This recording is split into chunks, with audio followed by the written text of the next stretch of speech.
So what we have here, besides a furtive sniper battle, is Psychedelia on Doublecross.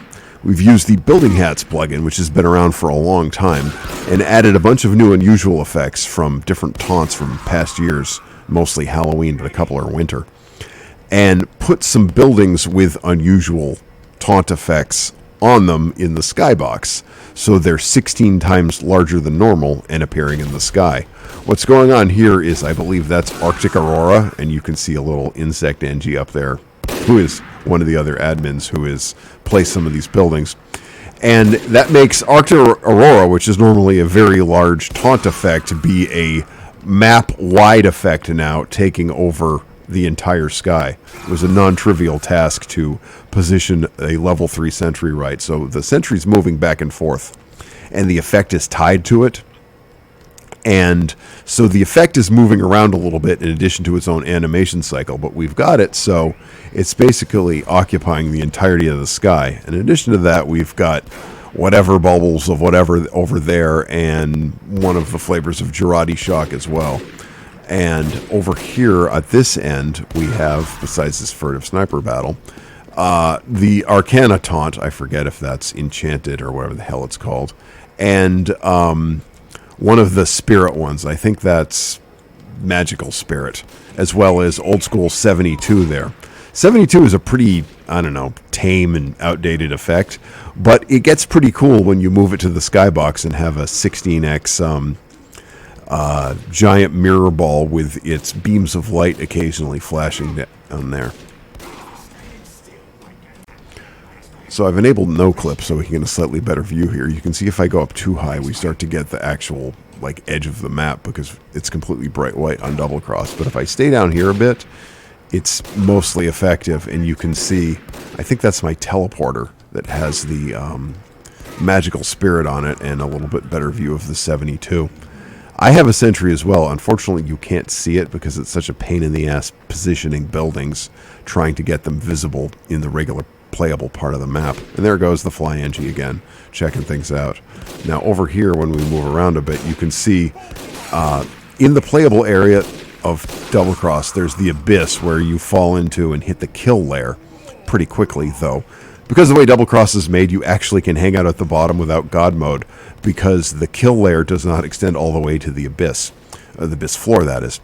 And what you're seeing there with that hard right angle is the end of what is the playable area, and then the beginning of the projection of the Skybox. And if we look right here, it kind of ruins the effect unless you stay about here where it looks like it might actually be, though you can't see the NG moving his little fly head around. We weren't as effective there on this side as we were over here because I got that teleporter in an area where you can't see where the end of the playable area, the playable area ends and where the Skybox projection begins. So it almost looks like there is a giant teleporter with magic coming out of it and a giant mirror ball. Similarly, I was pretty effective at getting the Magical Spirit to look like it's coming from behind the trees, which also was non-trivial because the Skybox itself in Doublecross, while very effective for being an actual Skybox, is real lousy to work in.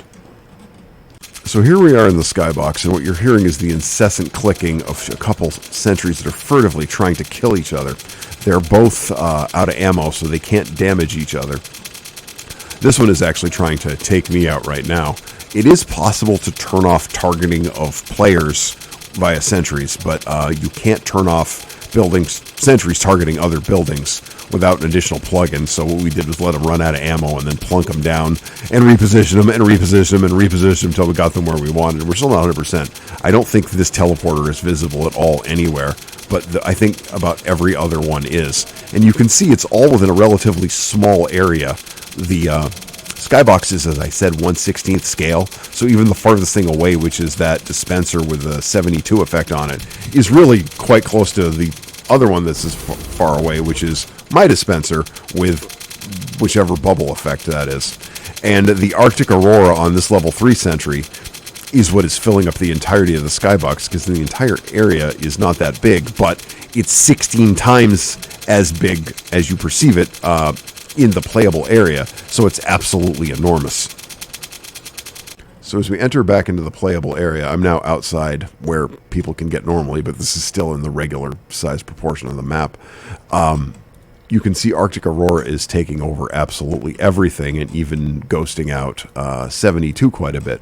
But the disco ball itself continues to stay like some freakish Death Star thing.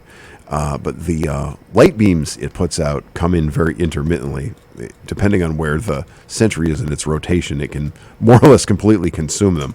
TF2 is very screwy with priority of particle effects, like the newish hat effect Frozen Icefall completely consumes killstreak effects for the most part, and similar things happen with taunt effects. Frankly, given how old a game engine this is and how much shit Valve has glued onto it, we're lucky it works as well as it does. And with a little fun, you can turn regular TF2 buildings into absolutely massive light shows visible from the regular part of the map.